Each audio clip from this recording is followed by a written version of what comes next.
Hello, good evening दोस्तों। मैं Rajesh sir निगम classes के यूट्यूब चैनल पर आपका बहुत बहुत स्वागत करते हैं। मैं आज वर्ब का सेकंड टॉपिक लेके आया हूँ जो एकेडमिक के लिए बच्चों की डिमांड पर। वैसे हमारे यहाँ कॉम्पिटिटिव के CTET, UPTET, Delhi police, SSC, railway, banking, UPSC तक के बैच चलाए जा रहे हैं और ट्रिकी मैथमेटिक्स के द्वारा मेरा एक सपना है बिना पेन उठाए जीरो से हीरो बनाना। तो मैथमेटिक्स का, बाकी मैं आज आपको ग्रामर का, पार्ट्स ऑफ स्पीच का, वर्ब का सेकंड टॉपिक लेके आया हूँ। फर्स्ट टॉपिक आपने देख लिया था। फर्स्ट टॉपिक के लिए बच्चों ने डिमांड की कि सर आप कॉम्पिटेटिव पढ़ाते हैं तो हमारे एकेडमिक का भी जरूर डालें, तो इसलिए मैं आज वर्ब के बारे में बात। देखिए वर्ब और कौन कौन सी वर्ब, तो वर्ब के बारे में बताएंगे। ऑक्सिलरी वर्ब, ऑक्सिलरी वर्ब के बारे में करेंगे। ऑक्सिलरी वर्ब, ऑक्सिलरी वर्ब, और एक होती है main verb. Main verb, auxiliary verb और मेन वर्ब। इसके बाद में आती है transitive verb, intransitive verb. Transitive verb और इंट्रांसिटिव वर्ब। ट्रांसिटिव वर्ब और इंट्रांसिटिव वर्ब। Intransitive verb. इसके बाद में आपके आते हैं ऑक्सिलरी, मेन, ट्रांसिटिव, इंट्रांसिटिव। अब इसके बाद में आते हैं फाइनाइट वर्ब और नॉन फाइनाइट वर्ब। क्या आते हैं? फाइनाइट वर्ब और non finite verb. Finite verb और non finite, non finite verb. Verb के बारे में हम बात, non finite, non finite verb. Non finite verb के बारे में, नॉन फाइनाइट वर्ब के बारे में हम बात करेंगे। तो आप लोग सबसे पहले तो आपको ये क्वेश्चंस होगा कि सर ये होती कौन कौन सी, ऑक्सिलरी कौन कौन सी होती है, बच्चे पूछेंगे। ऑक्सिलरी में आपको आता है is, am, are, was, were, is, am, or was, were, has, have, had,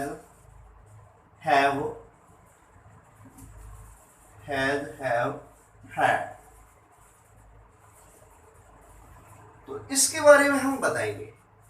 अब एक क्वेश्चन बहुत बच्चों का डाउटफुल होता है कि सर ये तो हमारी हेल्पिंग वर्ब है, ये हमारी ऑक्सिलरी वर्ब हैं, क्या ये मेन वर्ब है?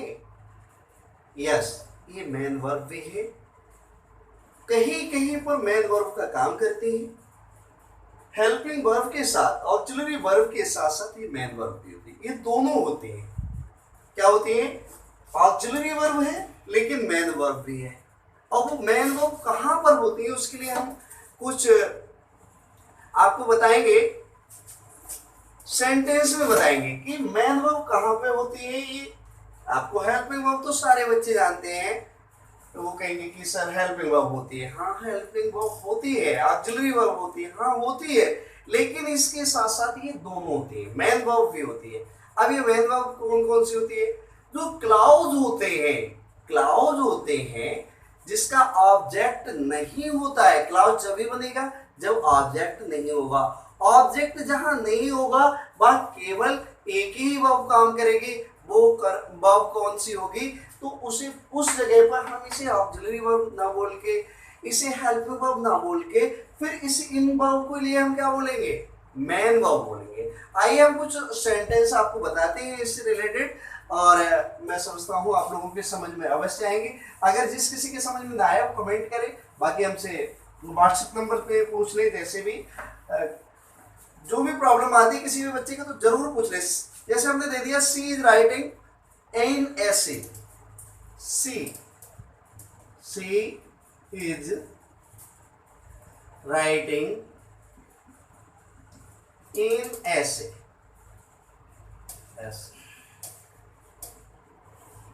ये सेंटेंस है। अब बच्चे आप लोग जानते हैं यहाँ पर जो ये सी है ये क्या है? सब्जेक्ट है। सब्जेक्ट है, सब बच्चे जानते हैं कि ये सब्जेक्ट है। फिर ये क्या है? इज। इज के लिए आप कहेंगे सर ये हेल्पिंग वर्ब है, ऑक्सिलरी वर्ब है। बिल्कुल आप सही कह रहे हैं, ये ऑक्सिलरी वर्ब है। कैसी वर्ब है? ये ऑक्सिलरी वर्ब है। लेकिन यहां मेन वर्ब, ये क्या है? मेन वर्ब है, एमबी मेन वर्ब है। अगर यह मेन वर्ब नहीं दी होगी तो आप क्या कहें? वैसे पार्ट्स ऑफ स्पीच में सी जो है सब्जेक्ट का काम कर रही है, लेकिन अगर पूछा जाए तो सी भी सब्जेक्ट को हटा के और क्या है? ये सी है क्या? तो आप प्रोनाउन बताएंगे। नाउन के स्थान पे यूज की जा रही है प्रोनाउन। मैं जरूर बताऊंगा इसके बारे में, अवश्य बताऊंगा। पार्ट्स ऑफ स्पीच का जो भी टॉपिक है बिल्कुल ही अच्छे से क्लियर कराओ। अगला टॉपिक है Ram is not sentence well. Ram is not well. बैल माने क्या होता है बच्चे? बैल माने आप लोग जानते होंगे कि बैल माने जो होता है वो कुआं होता है, लेकिन यहाँ बैल कुआं वाला बैल नहीं है। Ram is not well, Ram is माने है, नॉट माने नहीं, बैल माने कुआं। यार क्या बात है, ये नहीं हो सकता। राम ठीक नहीं है। राम क्या नहीं है? राम तो यहाँ किसका कार्य कर रहा है? सब्जेक्ट का कार्य कर रहा है। कर रहा है ना सब्जेक्ट का कार्य। ये जब सब्जेक्ट का कार्य राम कर रहा है, राम सब्जेक्ट है, लेकिन अब यहां पर देखिए बच्चे, ये वेल क्या है? आगे कोई बात, ये आप क्या कहोगे? इसे ऑक्सिलरी वर्ब कहोगे, हेल्पिंग वर्ब कहोगे, या मेन वर्ब कहोगे? तो बच्चों को फटाक से आंसर आ जाएगा कि सर ये हेल्पिंग वर्ब है। लेकिन ये हेल्पिंग वर्ब नहीं है, ये मेन वर्ब है। क्योंकि ये मेन वर्ब होने के दो कारण हैं। मेन वर्ब होने के दो कारण कौन से हैं? सबसे पहले इसका ऑब्जेक्ट होना चाहिए। अब ये है क्या? ऑब्जेक्ट नहीं है, तो इससे ऑब्जेक्ट बनने के लिए नाउन या प्रोनाउन बनना पड़ेगा वेल के लिए। और यहाँ पर आपके मेन वर्ब का यूज किया ही नहीं गया है, तो अभी ये किसका काम कर रहा है? आप एडजेक्टिव बोल सकते हैं। कंपटीशन वाले बच्चों के लिए जो कंपटीशन की तैयारी कर रहे हैं रेलवे वगैरह की, एडजेक्टिव है ये, बिल्कुल कह सकते हो एडजेक्टिव है। इससे एडवर्ब, एडवर्ब भी बोल सकते हो, लेकिन ये नाउन या प्रोनाउन नहीं। एडवर्ब है क्योंकि विशेषता बतलाता है। भाई ठीक नहीं कि विशेषता बतला रहा है। आप कहते हैं किसी चीज की विशेषता बतलाना, किसी के बारे में बताना, एडजेक्टिव भी है, ये एडवर्ब भी है। तो यहाँ पर आपका मेन वर्ब का कार्य कर रही है जो इजेमार, जो आप ऑक्सिलरी बोलते हैं, जो आप हेल्पिंग वर्ब बोलते हैं। तो यहाँ पर केवल जहां एक वर्ब का यूज हो, मेन वर्ब आती ही नहीं हो, ऑक्सिलरी वर्ब आती हो, तो आप वहां पर समझ लेंगे कि सर ये हमारी मेन वर्ब है।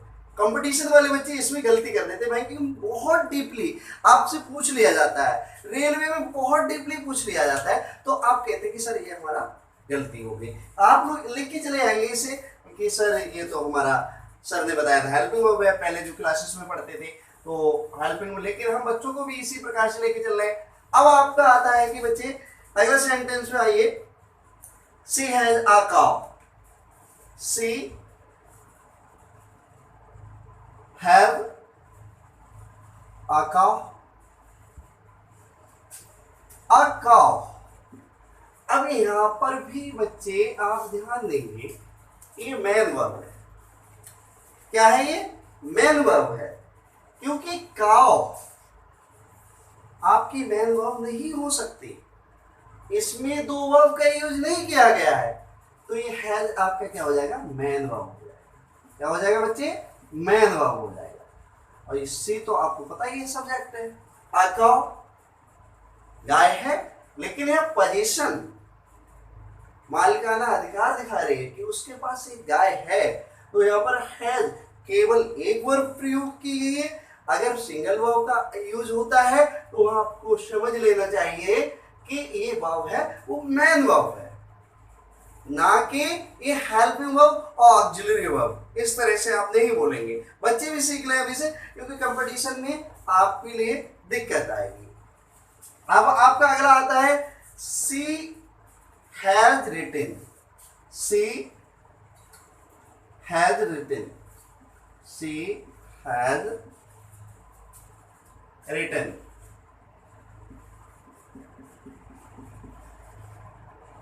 She has written. अब आप कहेंगे वह लिख रही है, तो आप ये वर्ब, लेकिन ऑब्जेक्ट का तो प्रयोग है। ये आपकी वर्ब जो हो जाएगी, ये कौन सी वर्ब हो जाएगी बच्चे? ये आपकी मेन वर्ब हो जाएगी और ये ऑक्सिलरी वर्ब हो जाएगी, जिसे हेल्पिंग वर्ब आप लोग बोलते हो। ऑक्सिलरी वर्ब हो जाएगी। कौन सी वर्ब हो जाएगी? Auxiliary verb. Auxiliary verb. और ये आपकी कौन सी हो जाएगी? Main verb.